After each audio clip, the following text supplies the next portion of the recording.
It was a chilly fall evening. The leaves rustled outside my window as I sat alone in my apartment. My roommate had left for the weekend, leaving me in the house alone. I didn't mind the solitude. In fact, I actually welcomed it as an opportunity to do some reading and relax after a long week. As the night went on, I was lost in a fascinating novel and the words transported me to another world. Then suddenly I felt like I was being watched. I tried to shake off the feeling and blame it on my overactive imagination. But then I heard a soft scratching noise coming from somewhere in the apartment. My heart began to race as I stretched to listen, all my senses on high alert. I tiptoed through the apartment, barely making a sound on the hardwood floor. The scratching grew louder as I approached the living room, leaving a shiver down my spine. I hesitated for a moment, with my hand hovering over the light switch before I finally gathered the courage to flick it on. What I saw next made my blood run cold. A figure stood in the corner of the room surrounded by darkness. Its eyes were gleaming, staring at me with an intensity that shook me to the core. I stumbled backwards. My heart was hammering in my chest as I tried to make sense of what I was seeing. Who was this person, and what were they doing in my apartment? Before I could gather my thoughts, the figure rushed forward. Their movements were quick and robber-like. I let out a scream. I backed up, tumbling over the coffee table and falling to the floor. Panic rushed through my veins and my mind raced with fear. I had to get out of here. I had to escape before it was too late.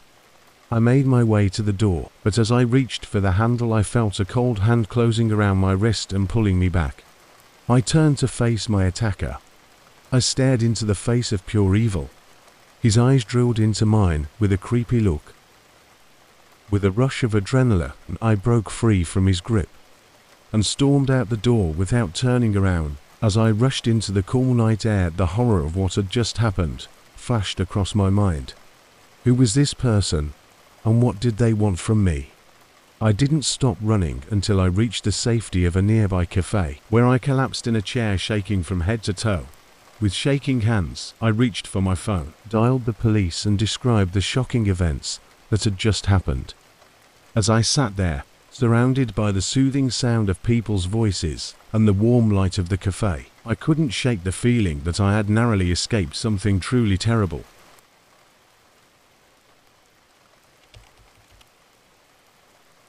A couple of years ago, I was house-sitting for my aunt and uncle while they were away on vacation.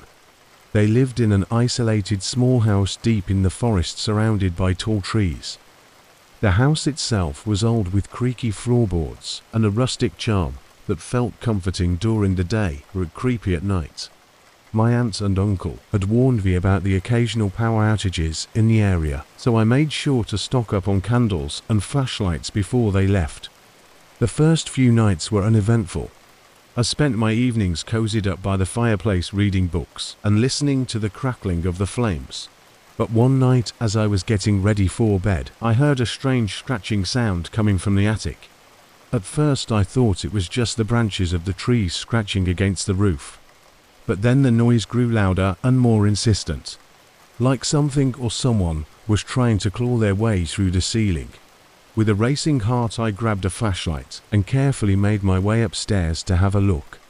The attic was dark, and it was filled with dusty old furniture covered in white sheets.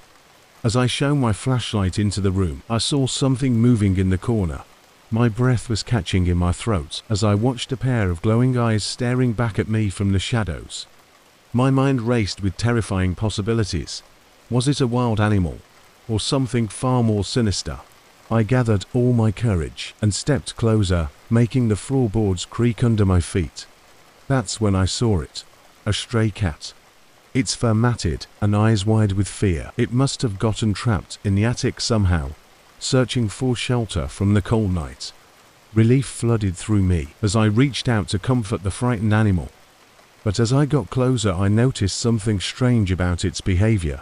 It wasn't just scared. It seemed possessed. The cat jumped at me with its claws outstretched, and its wild instincts took over. I began to stumble backwards, then I bumped over a pile of old boxes and crashed to the floor.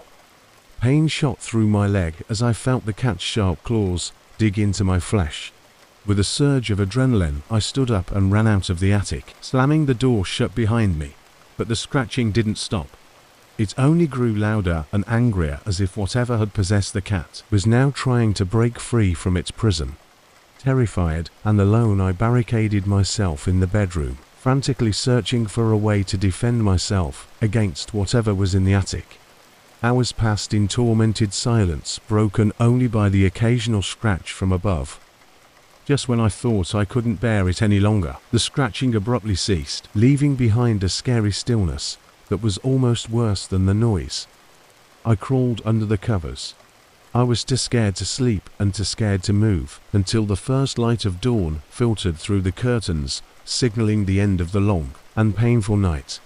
When my aunt and uncle returned home, I told them about the strange encounter in the attic, but they dismissed it as nothing more than a wild animal getting into the house. I knew what I had seen and what I had felt. There was something dark and in the shadows of that old cabin waiting to strike again. And as I packed my bags to leave, I couldn't shake the feeling that I was leaving behind more than just a house. I was leaving behind a nightmare that would haunt me for the rest of my days.